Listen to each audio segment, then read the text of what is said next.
Yeah, so destroy all footage of that, by the way. That's why I did not record. Yeah, so, you know, it's exciting. It's exciting what we get to do. It's a lot of fun. Are you still working the documentary? It's finished. We're just looking for distribution. So we are very, very close to having it out for the masses. But yeah, so. I really enjoyed Stephen Root's comment. I actually do a panel sometimes called Voice Acting versus Stage Acting. I talked about that they're so closely related because of like the characterizations that you do. I mean, I think those two forms of acting, they're really much closer than like anything on camera. Yeah, they're very related because you can, doing voices for stuff is extremely theatrical. So it's broader than what you see on a television show or something like that. So let's get some questions going. Right there.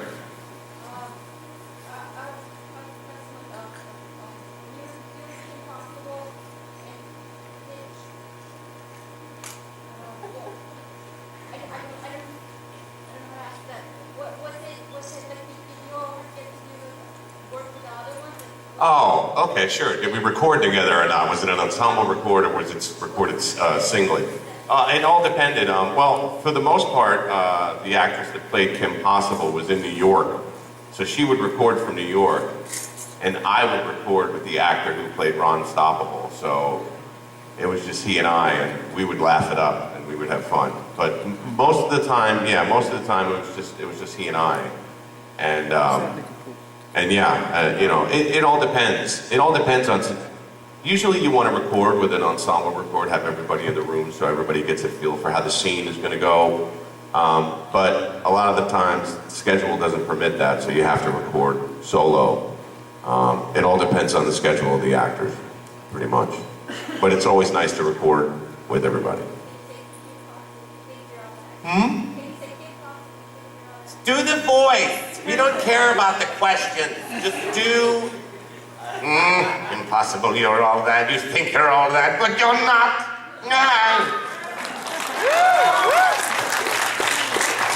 All right, next question.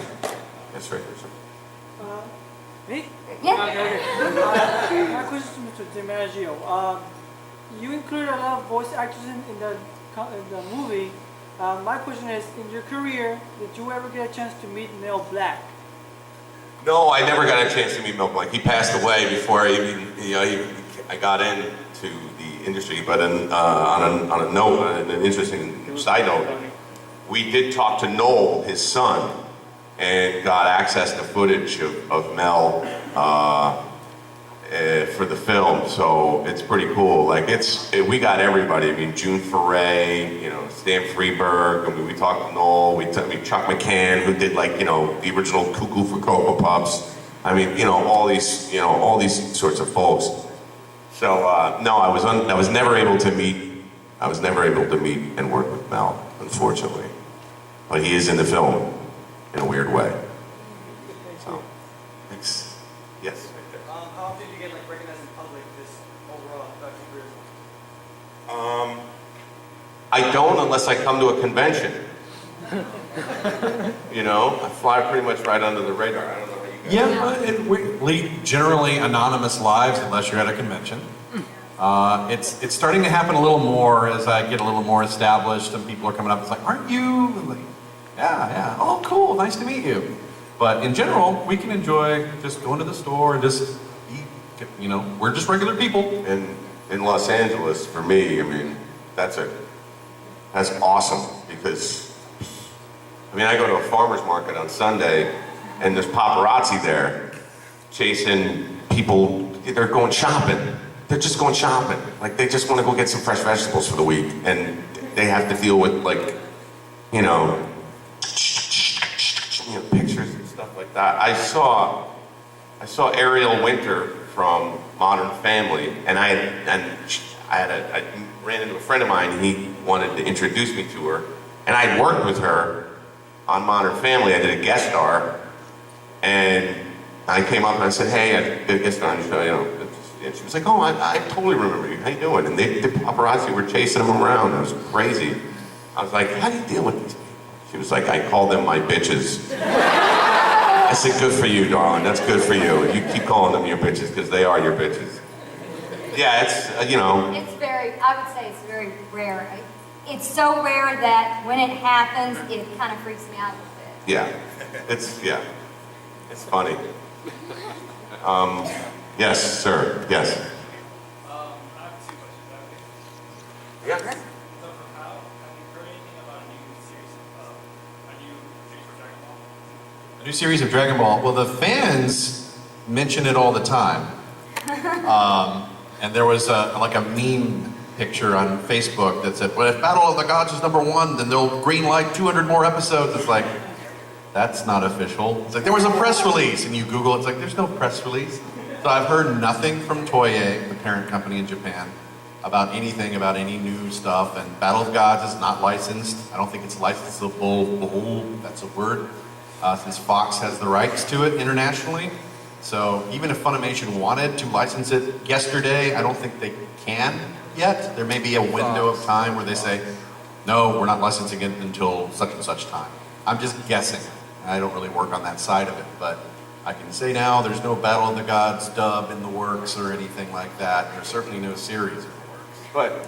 But he mentioned something very interesting, that the fans create a lot of hype. That's good. Keep creating the hype for the shows that you want to see, because that shows studios that there's a fan base and that they'll come to their whatever thing that they're producing. So always make a stink. Always tweet whatever, you know, get something going viral. All that. Beauty of social media, man. The companies do pay attention. I mean, it can make or break a movie nowadays. You had a second question? Yes, John, what was your opinion on Judgment? What was my who? What? Opinion on Judgment? What's my opinion on Judgment? On the fourth installation of Gears, which was the prequel. Not enough Marcus. I'm kidding. Actually, it's pretty funny. I haven't been able to play the game. Epic sent me a copy, and it's unreadable in my Xbox, which kind of stinks. And I've been really busy, so I haven't had time to be like, hey, can you send me another one?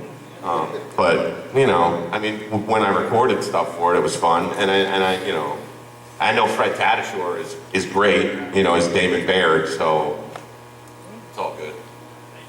Sure, right there. How do I feel about Futurama ending? I think it's awesome. I think I feel it sucks. It was very melancholy at San Diego Comic-Con because we had our last panel there, and you know, listen, we've been doing the show for 13 years. All good things must come to an end. It's all good, you know. I mean, there's plenty of episodes that, you know, there's plenty of episodes to go back and watch. And you never know. I mean, it's Matt Groening. I mean, this thing has come back from the dead so many times. It's now called Zombie Futurama. It's, I mean, who knows, you know. But right now, it's all done and the production office is closed, so that means there's no more. So, oh well. Right here. I had a question for Tiffany. Yep. How is it working for the Evangelion? And also, will you be working any dubbing for the movies, especially for the newly released Evangelion 3.0? Okay, you're asking him what it was like working on Evangelion, you mean the TV series? Yes. Or, well, it was great. I mean, it was a lot of fun to work on the show.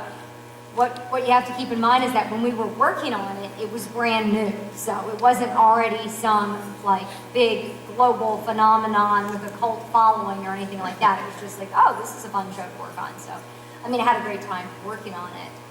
And I did work on, you know, the Evangelion 2.0 movie. The 3.0 movie, Funimation has announced that they have the license for it. So I'm just hoping that sometime soon we will be recording on it. It's my expectation that I will be working on it, but we haven't started doing that yet. So I don't know when we'll record it or when it will come out. That is not something I have control over. Oh. If I had control over it, I would record it last week. In the bow tie.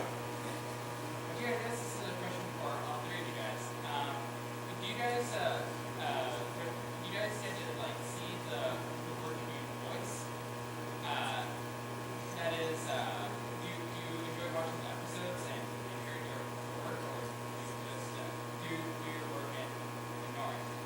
Well, it's interesting that you bring that up. Yeah, I always enjoy watching how the character design works out and how what the layout looks like and all that kind of stuff.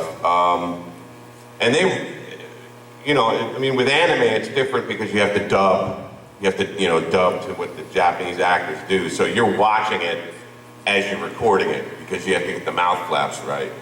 Yeah, exactly.